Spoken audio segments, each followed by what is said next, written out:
It was a quiet Tuesday morning when the cop's wife stepped out of her house to run some errands.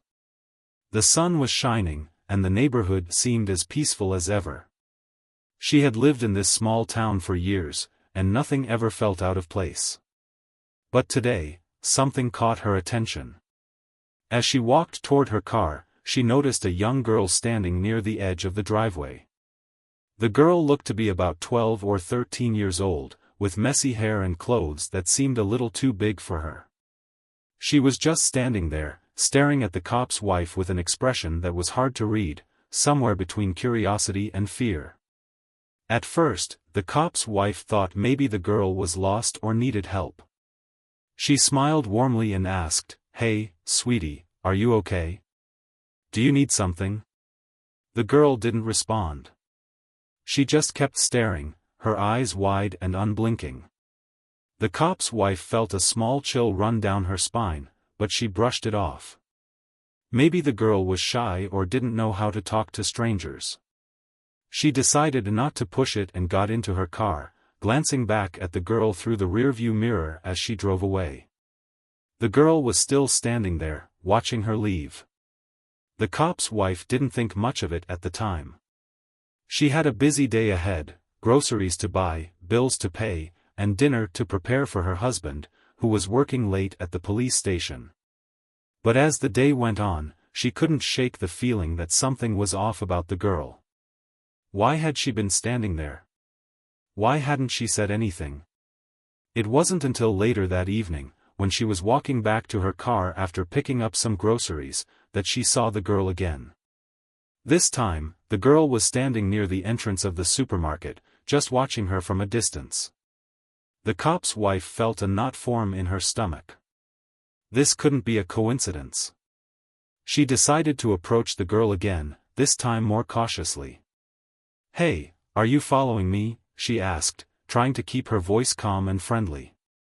The girl didn't answer. Instead, she turned and walked away quickly, disappearing into the crowd. The cop's wife stood there for a moment, feeling both confused and uneasy.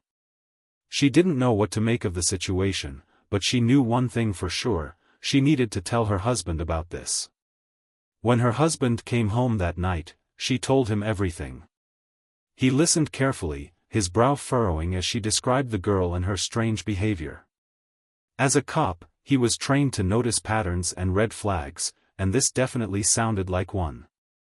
"Did she seem dangerous?" he asked. His wife shook her head. "No, she just seemed lost." "But why would she be following me?" Her husband didn't have an answer, but he promised to look into it. He told her to be careful and to call him immediately if she saw the girl again. The next day, the cop's wife tried to go about her usual routine, but she couldn't stop thinking about the girl. She kept glancing over her shoulder, half expecting to see her standing there again. And then, as she was walking through the park that afternoon, she saw her. The girl was sitting on a bench, staring at the ground. This time, the cop's wife decided to take a different approach. She sat down on the bench a few feet away from the girl and said softly, "I'm not here to hurt you. I just want to know if you're okay." For a long moment, the girl didn't say anything. Then, in a voice so quiet it was almost a whisper, she said, "I need your help." The cop's wife's heart skipped a beat. "What kind of help?" she asked. The girl looked up at her, and for the first time, the cop's wife saw the fear in her eyes. "I can't tell you here," the girl said. "They're watching." Before the cop's wife could ask who they were, the girl stood up and walked away, leaving her with more questions than answers. That night, the cop's wife told her husband about the encounter. He was even more concerned now. "This sounds serious," he said. "If she's in trouble, we need to find out what's going on." He decided to take a closer look at the situation the next day, starting with checking if there were any reports of missing children in the area. But as they would soon discover, this was only the beginning of a mystery that would shake them both to their core. The next morning, the cop woke up early, his mind racing with thoughts about the girl. He had spent the night going through missing persons reports, but nothing matched the description his wife had given him. No one had reported a girl of that age missing in their town or the surrounding areas. It was as if she had appeared out of nowhere. He decided to take a different approach. Before heading to the station, he drove around the neighborhood, hoping to spot the girl himself. But the streets were quiet, and there was no sign of her. At the station, he shared the story with his partner, a seasoned detective who had seen just about everything in their small town. His partner listened intently, then leaned back in his chair and said, "Sounds like she's either running from something or someone. Kids don't just follow strangers for no reason." The cop nodded. "That's what I'm thinking. But if she's in trouble, why hasn't she gone to the police? Why my wife?" His partner shrugged. "Maybe she's scared. Or maybe she thinks your wife is someone she can trust. Either way, we need to find her." They decided to start by canvassing the area where the girl had been seen. The cop's wife had given them a detailed description. The girl was thin, with long dark hair, wearing a faded blue jacket and jeans that were too big for her. She looked like she hadn't eaten properly in days. The cop and his partner spent the morning talking to shopkeepers, pedestrians, and anyone who might have seen the girl. Most people shook their heads, saying they hadn't noticed anyone matching that description. But one elderly woman who ran a flower stand near the park remembered something. "I saw her," the woman said, adjusting her glasses. "She was sitting on the bench yesterday, looking like she'd lost her best friend. I asked her if she was okay, but she just shook her head and walked away." Poor thing. The cop's heart sank. Did she say anything? Anything at all? The woman thought for a moment. No, but she kept looking over her shoulder, like she was afraid someone was following her. The cop thanked her and exchanged a glance with his partner. This was getting more concerning by the minute. Meanwhile, the cop's wife was at home, trying to distract herself with chores. But her mind kept drifting back to the girl. She couldn't shake the image of her sitting on that bench, looking so scared and alone. She decided to take a walk to clear her head, hoping the fresh air would help. As she strolled through the neighborhood, she found herself glancing around, half expecting to see the girl again. But the streets were empty, and the only sound was the rustling of leaves in the wind. When she returned home, she noticed something strange. The front door was slightly ajar. She was sure she had locked it before leaving. Her heart began to race as she pushed the door open and stepped inside. Everything seemed normal at first glance, but then she noticed a small piece of paper on the kitchen table. It hadn't been there before. She picked it up and unfolded it, her hands trembling. Written in messy handwriting were the words, "Help me. They're coming." The cop's wife felt a wave of panic wash over her. She immediately called her husband, her voice shaking as she told him what had happened. He rushed home, his mind racing with possibilities. When he saw the note, his expression turned grim. "This isn't just some random kid," he said. "Someone's in real trouble, and they're reaching out to us." He took the note and examined it carefully, looking for any clues. But aside from the handwriting, there was nothing to go on. That evening, they decided to set up a plan. The cop's wife would go about her usual routine, while he and his partner would keep a close watch on the house and the surrounding area. If the girl showed up again, they would be ready. But as the hours passed, there was no sign of her. The cop's wife began to wonder if they had missed their chance. What if the girl had been too scared to come back? What if they had found her first? Just as they were about to call it a night, the cop's phone buzzed. It was a message from an unknown number. The text read, "I'm at the old factory. Please come alone." The cop's heart pounded as he showed the message to his wife and partner. This could be a trap, his partner warned. "We don't know who's behind this." The cop nodded. "I know. But if there's even a chance that girl is in danger, I have to go." His wife grabbed his arm, her eyes filled with worry. "Be careful," she said. "Promise me you'll be careful." The cop drove to the old factory on the outskirts of town, his mind racing with possibilities. The factory had been abandoned for years, and the area was known to be unsafe. As he approached the building, he noticed a faint light coming from one of the windows. He parked his car a short distance away and approached on foot, his hand resting on his holster. The factory was eerily quiet, and the only sound was the crunch of gravel under his boots. When he reached the entrance, he paused and called out, "Hello? Is anyone here?" There was no response. He stepped inside, his flashlight cutting through the darkness. The air was thick with dust, and the smell of rust and decay filled his nostrils. He moved cautiously, scanning the area for any signs of life. Then, from the shadows, a voice whispered, "Over here." The cop turned his flashlight toward the sound and saw the girl standing in the corner, her face pale and her eyes wide with fear. "You came," she said, her voice trembling. The cop took a step closer, trying to appear as non-threatening as possible. "I'm here to help," he said. "But you need to tell me what's going on. Who's after you?" The girl shook her head. "I can't tell you here. It's not safe. They're watching." Before the cop could ask any more questions, he heard a noise behind him. He turned just in time to see a shadowy figure lunging at him. He barely had time to react before everything went black. When the cop opened his eyes, his head was pounding, and his vision was blurry. He tried to move, but his hands were tied behind his back with a rough rope. The dim light from his flashlight, now lying on the ground a few feet away, illuminated the dusty floor of the factory. He blinked, trying to clear his thoughts, and then he remembered, the girl, the shadowy figure, and the attack. He looked around, but the girl was gone.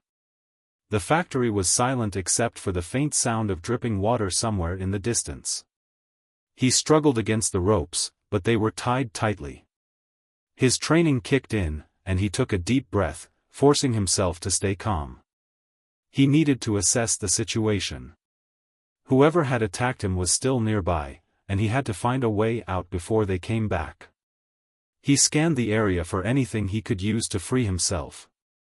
A few feet away, he spotted a jagged piece of metal sticking out from a broken machine. If he could reach it, he might be able to cut the ropes. He inched his way toward the metal, his movements slow and deliberate to avoid making noise.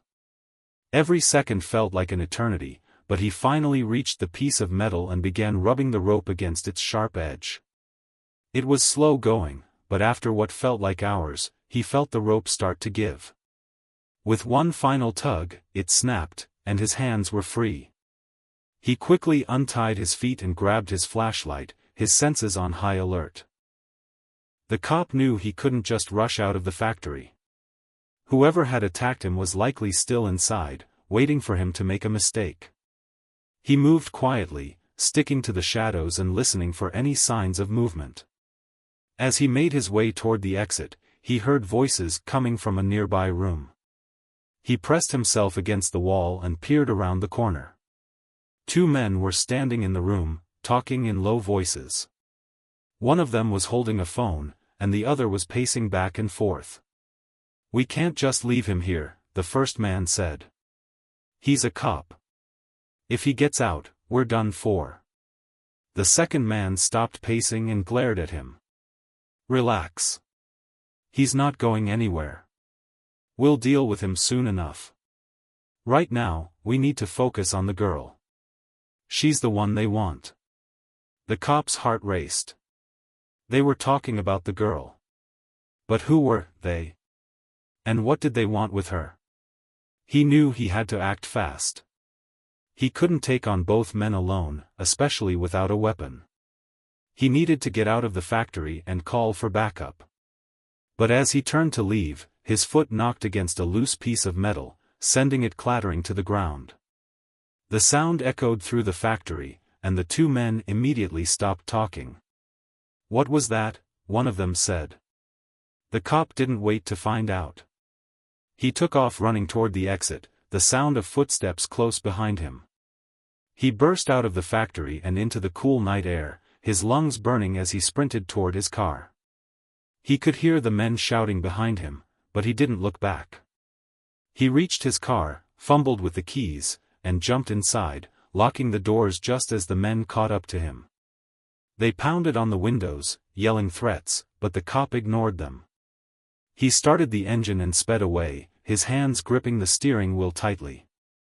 As he drove, he called his partner and quickly explained what had happened. "I'm on my way," his partner said.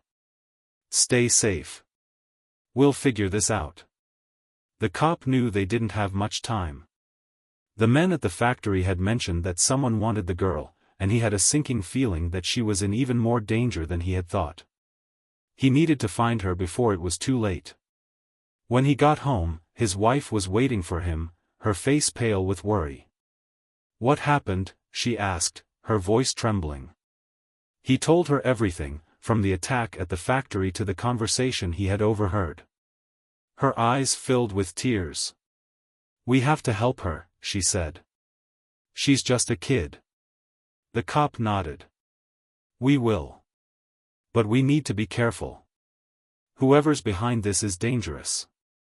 The next morning, the cop and his partner returned to the factory with a team of officers. But when they arrived, the place was empty. There was no sign of the men or the girl. It was as if they had vanished into thin air. The cops' frustration grew as they searched the building, but they found nothing except a few scraps of cloth and some empty food. Wrappers. It was clear that the factory had been used as a hideout, but whoever had been there was long gone. As they were leaving, the cop noticed something on the ground near the entrance. It was a small, crumpled piece of paper. He picked it up and unfolded it, his heart sinking as he read the words, "You're too late." He showed it to his partner, who shook his head. "This isn't over," his partner said. "We'll find her. But we need to figure out who's behind this." The cop knew his partner was right, but he couldn't shake the feeling of guilt. He had been so close to finding the girl, and now she was gone. He thought about the fear in her eyes and the way she had whispered, "Help me." He couldn't let her down. He had to keep looking, no matter what it took. That evening, as he sat at the kitchen table going over the case files, his wife placed a hand on his shoulder. "You'll find her," she said softly. "I know you will." He looked up at her and nodded, but inside, he wasn't so sure. The girl was out there somewhere, and time was running out. The days turned into a week, and the cop found himself hitting dead end after dead end. The girl had vanished without a trace, and the men from the factory were nowhere to be found. The note he had discovered, "You're too late," haunted him. He couldn't shake the feeling that he had failed her. His wife tried to reassure him, but even she could see the toll it was taking on him. He spent long hours at the station, poring over case files and following up on every possible lead, no matter how small. One evening, as he was about to call it a night, his partner walked into the office with a file in his hand. "I think I might have something," he said, dropping the file on the desk. The cop opened it and saw a photo of a man in his late 30s, with a scar running down his left cheek. "Who's this?" he asked. His partner leaned against the desk. "His name's Victor. Small-time criminal, mostly petty theft and fraud. But here's the thing, he was spotted near the factory a few days before we found the girl's note. I think he might be connected." The cop's eyes narrowed. "You think he's one of the men who attacked me?" His partner shrugged. "It's possible. He's been lying low for a while, but he's got a history of working with shady people. If anyone knows what's going on, it's him." The cop nodded, a spark of hope igniting in his chest. "Let's bring him in." The next morning, they tracked Victor to a rundown apartment building on the edge of town. The place was a maze of narrow hallways and flickering lights, and the smell of stale cigarettes hung in the air. They knocked on his door, and after a long pause, it creaked open. Victor stood there, his eyes darting between the two cops. "What do you want?" he asked, his voice wary. "We need to talk," the cop said, holding up his badge. Victor hesitated, then stepped aside to let them in.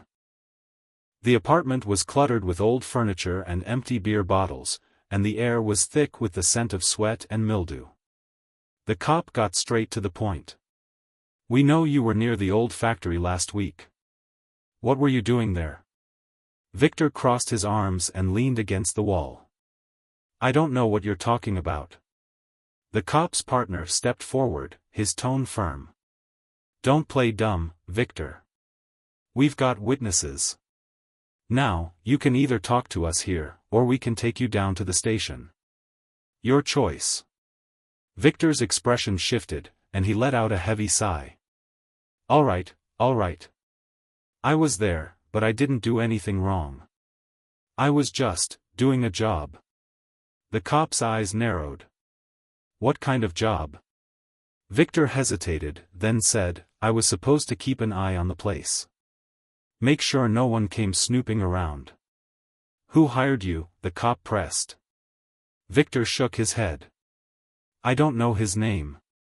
He just paid me in cash and told me to stay out of sight. But I heard him talking on the phone once. He mentioned something about a kid. Said they needed to keep her hidden until the deal was done." The cop's heart raced. This was the break they needed. "What deal? And where is the girl now?" Victor shrugged. "I don't know, man. I swear. I was just the lookout. But if I had to guess, I'd say she's long gone by now. They don't stick around in one place for too long." The cop exchanged a glance with his partner. They needed more information, but it was clear Victor didn't know much. Still, he was their only lead. "If you hear anything at all, you call us," the cop said, handing Victor his card. Victor took it reluctantly and nodded.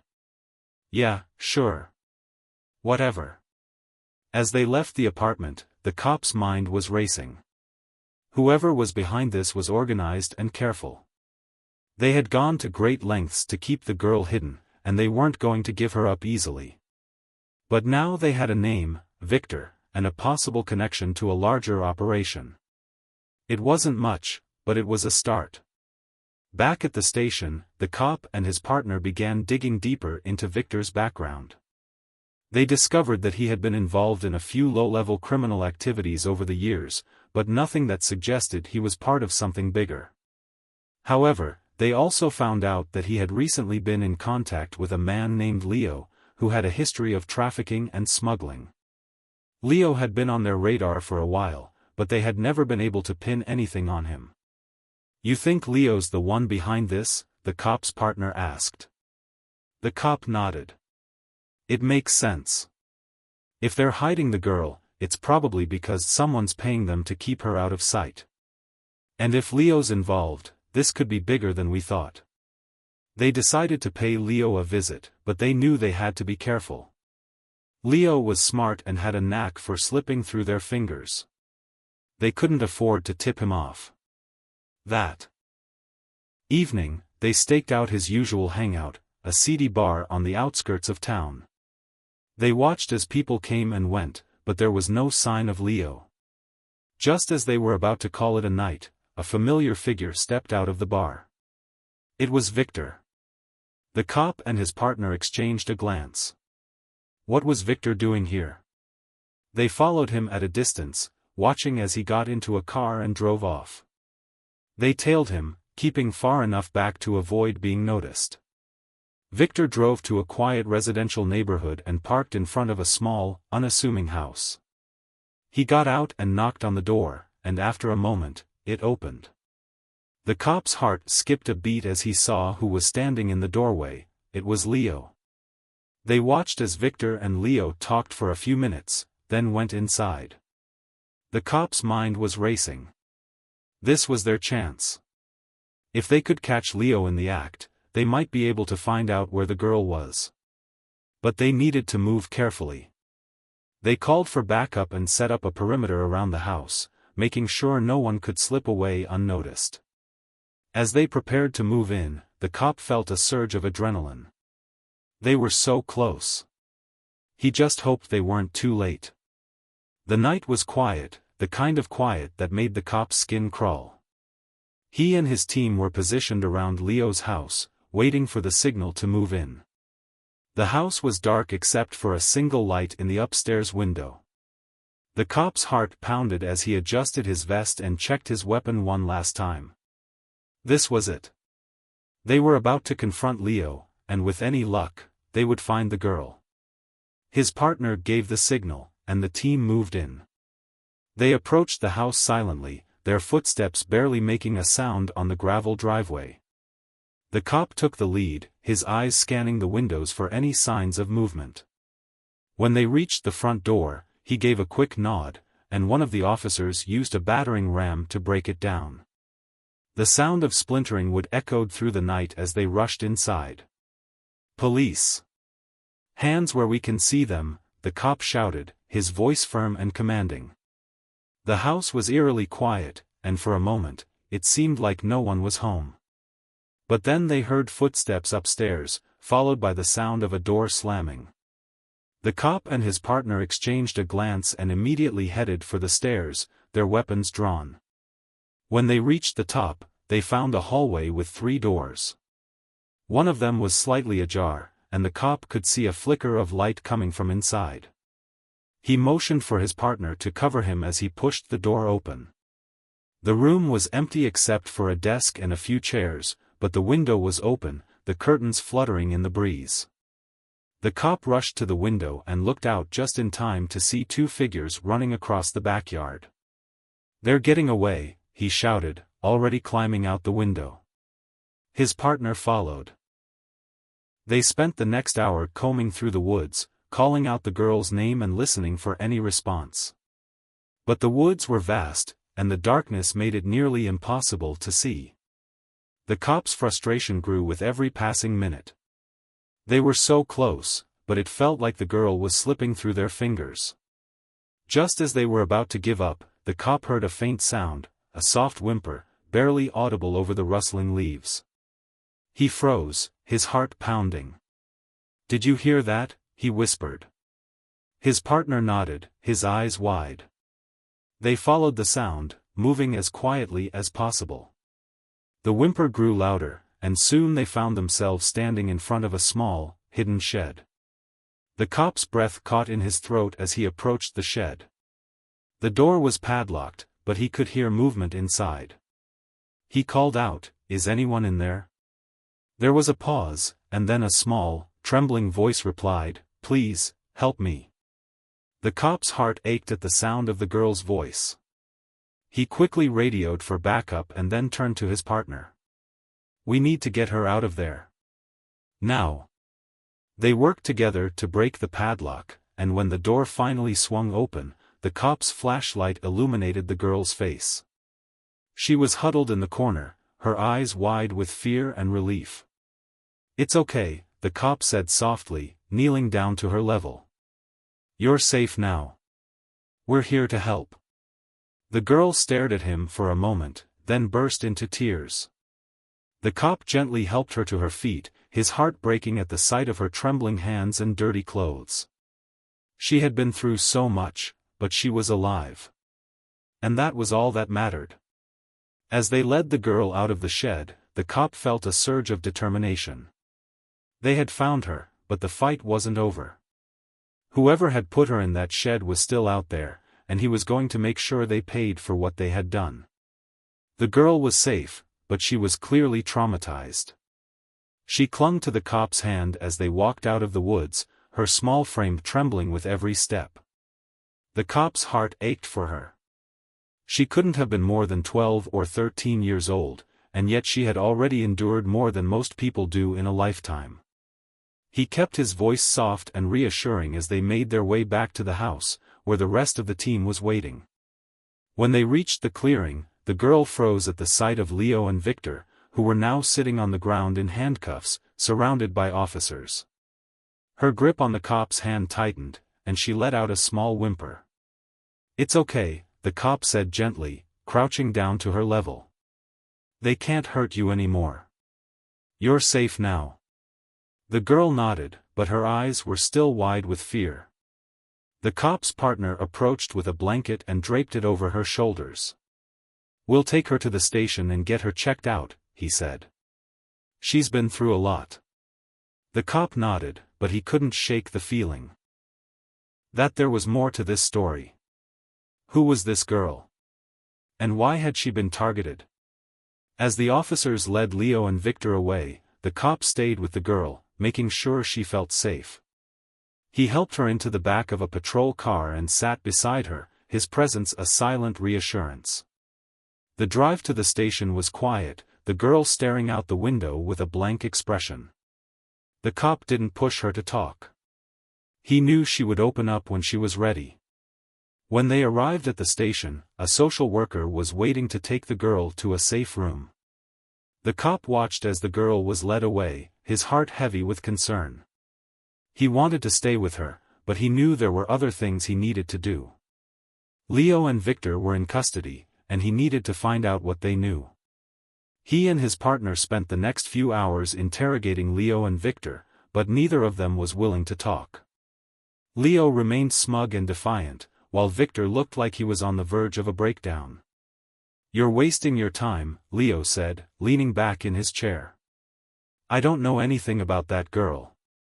And even if I did, I wouldn't tell you." The cop's jaw tightened, but he kept his cool. "You're in a lot of trouble, Leo. Kidnapping, conspiracy, and who knows what else. If you cooperate, it might go easier for you." Leo smirked. "I'll take my chances." Frustrated but determined, the cop decided to try a different approach. He went to see Victor, who was sitting in a separate interrogation room, his head in his hands. The cop sat down across from him and spoke in a calm, steady voice. "Victor, I know you're scared. But this is your chance to do the right thing. That girl, she's just a kid. She doesn't deserve any of this. If you help us, we can protect you." Victor looked up, his eyes filled with fear and guilt. I didn't want any part of this," he stammered. "Leo said it was just a job. He didn't tell me about the girl until it was too late." The cop leaned forward, his tone gentle but firm. "What did he tell you? Who's behind this?" Victor hesitated, then let out a shaky breath. "I don't know much. Leo was working for someone, a guy named Mason. He's the one who wanted the girl. Leo said Mason paid him a lot of money to keep her hidden. But I don't know why. I swear, that's all I know." The cop's mind raced. Mason. The name didn't ring any bells, but it was a start. He thanked Victor and left the room, his thoughts swirling. Who was Mason? And what did he want with the girl? Back at his desk, the cop began digging into any information he could find about someone named Mason. It didn't take long for him to find a match, a man named Mason Reed, who had a history of organized crime and human trafficking. The cop's stomach turned as he read through the file. If Mason was involved, this was bigger than they had thought. He called his partner over and showed him the file. "We need to find this guy," he said. "If he's the one behind this, he's dangerous. And he's not going to stop just because we've got Leo and Victor." His partner nodded, his expression grim. "Agreed. But we need to be careful. If Mason finds out we're onto him, he'll go underground." The cop knew his partner was right. They needed to move quickly but carefully. He decided to pay a visit to the girl, hoping she might be able to shed some light on the situation. When he entered the safe room, she was sitting on a couch, wrapped in a blanket and sipping a cup of hot chocolate. The social worker gave him a nod and left the room, giving them some privacy. The cop sat down across from the girl and smiled gently. "How are you feeling?" he asked. The girl shrugged, her eyes downcast. "I'm okay," she whispered. The cop nodded. I know this has been really scary for you. But you're safe now, and we're going to make sure no one hurts you again. Can you tell me your name? The girl hesitated, then said, Lily. The cop's heart ached at the sound of her voice. That's a beautiful name, Lily. My name's John. I'm one of the police officers who found you. Lily nodded, but she didn't say anything else. The cop took a deep breath. Lily, I need to ask you some questions. I know it's hard, but it's really important. Can you tell me what happened? How did you end up in that shed? Lily's eyes filled with tears, and she shook her head. I can't, she whispered. The cop reached out and gently placed a hand on her shoulder. It's okay, Lily. You're not in trouble. We just want to help you. But we need to know who did this to you so we can stop them. Lily looked up at him, her eyes wide and fearful. They said if I told anyone, they'd hurt my family. The cop's heart sank. Who said that, Lily? Who are they? Lily shook her head again, her tears spilling over. I don't know their names. But they took me from my house. They said I had to go with them, or they'd hurt my mom and dad. The cop's jaw tightened. This was worse than he had thought. Lily wasn't just a random target, she had been specifically chosen. But why? He needed to find out more, but he could see that Lily was exhausted and overwhelmed. It's okay, Lily, he said softly. You don't have to talk about it right now. We'll keep you safe, and we'll find your family. I promise. As he left the room, the cop's mind was racing. They had a name, Mason Reed, and a possible motive. But they still didn't know why Lily had been targeted. And until they did, she wouldn't truly be safe. The cop spent the rest of the night poring over Mason Reed's file, trying to piece together the puzzle. Mason was a known criminal with ties to human trafficking, but his operations were usually low-profile and well-hidden. The fact that he had targeted Lily specifically suggested that there was more to this case than met the eye. The cop couldn't shake the feeling that Lily's family was somehow involved. But he had no way of knowing for sure, not until Lily felt safe enough to talk. The next morning, he returned to the safe room to check on her. Lily was sitting on the couch, staring blankly at the wall. She looked up when he entered, her eyes still filled with fear but also a glimmer of hope. Did you find my family? She asked quietly. The cop sat down across from her and shook his head. Not yet, but we're doing everything we can. I need your help, Lily. Can you tell me anything about your family? Where you live? Anything that might help us find them? Lily hesitated, then nodded. We live in a small town, about an hour from here. My mom's a teacher, and my dad works at a factory. They didn't do anything wrong. I don't know why those men took me. The cop's heart ached for her. I believe you, Lily. And we're going to figure this out. But I need to ask you something important. Did you ever hear the name Mason Reed? Or did anyone mention why they took you? Lily's eyes widened at the name, and she shook her head. No, I don't know that name. But I heard one of the men say something about a deal. They said they had to keep me hidden until the deal was done. I didn't know what they meant. The cop nodded, his mind racing. A deal. That lined up with what Victor had said. But what kind of deal involved a 12-year-old girl? He thanked Lily and left the room, his thoughts swirling. He needed to find Mason Reed, and fast. But Mason was a ghost, someone who knew how to stay off the radar. The cop decided to reach out to an old contact, a retired detective who had spent years working on organized crime cases. If anyone could help him track down Mason, it was him. The retired detective, named Frank, agreed to meet him at a small diner on the outskirts of town. Frank was in his late 60s, with a weathered face and sharp eyes that missed nothing. He listened carefully as the cop explained the situation, his expression growing more serious with every word. "Mason Reed," Frank said when the cop finished. "I've heard that name before. He's a slippery one. But if he's involved in this, it's bad news. Mason doesn't do anything unless there's a lot of money involved." The cop leaned forward. "Do you have any idea where he might be? Or who he's working with?" Frank shook his head. "Not off the top of my head. But I'll make some calls. If Mason's back in town, someone will know about it." The cop thanked him and left the diner, feeling a little more hopeful. Frank had connections, and if anyone could find Mason, it was him. Back at the station, the cop's partner was waiting with news. "We got a hit on Lily's family," he said. "Her parents reported her missing a week ago. They live in a town called Greenfield, about an hour from here. The local police have been looking for her, but they didn't have any leads until now." The cop's heart raced. "We need to talk to them. If anyone knows why Lily was targeted, it's them."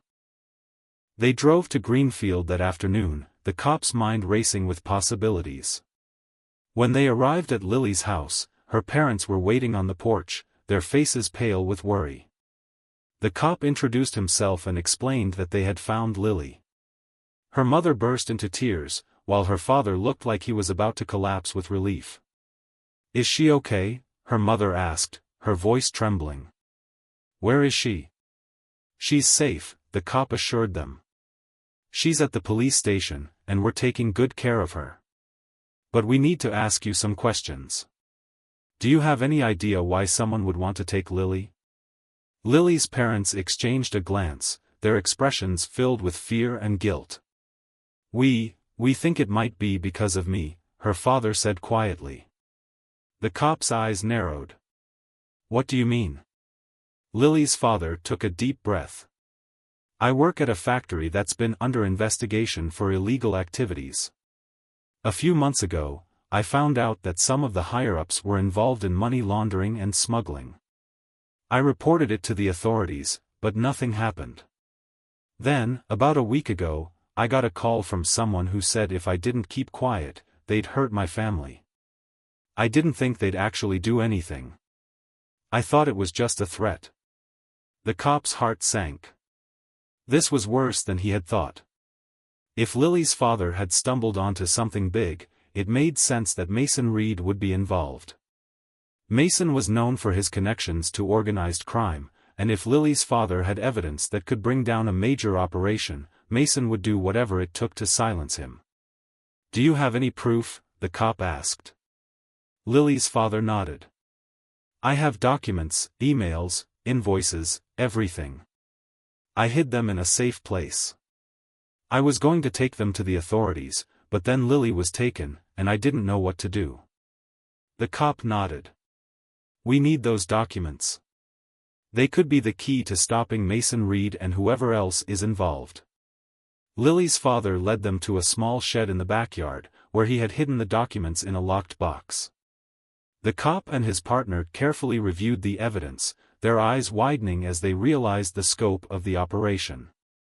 This wasn't just a local crime ring, it was part of a much larger network, with ties to international smuggling and trafficking. "This is huge," the cop's partner said, his voice filled with disbelief. "If we can bring this to the right people, we could take down the whole operation." The cop nodded, but his mind was still on Lily. "First, we need to make sure she's safe. Mason Reed isn't going to stop just because we have these documents. He'll come after her again if he gets the chance." They returned to the station with the documents, their determination stronger than ever. The cop knew they were running out of time. Mason Reed was dangerous, and he wouldn't hesitate to hurt anyone who got in his way. But the cop wasn't going to let that happen. He had made a promise to Lily, and he was going to keep it, no matter what it took. With the documents in hand, the cop and his partner knew they had to act fast.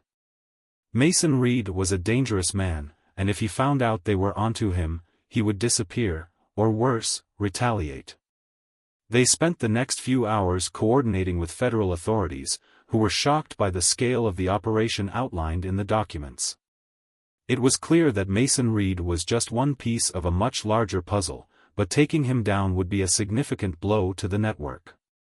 The cop's first priority, however, was ensuring Lily's safety. He arranged for her and her parents to be placed in protective custody at a secure location. Lily's parents were relieved but still visibly shaken. "Thank you," her father said, his voice choked with emotion. "I don't know what we would have done if you hadn't found her." The cop nodded, his expression serious. "We're not done yet. But I promise you, we're going to make sure Mason Reed can't hurt anyone ever again." As the authorities prepared to move in on Mason, the cop received a call from Frank, the retired detective.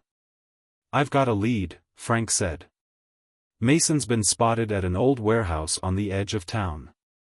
It's one of his usual hideouts. If you're going to catch him, that's where he'll be." The cop thanked him and immediately relayed the information to his team. They didn't have much time. Mason was known for moving quickly and unpredictably.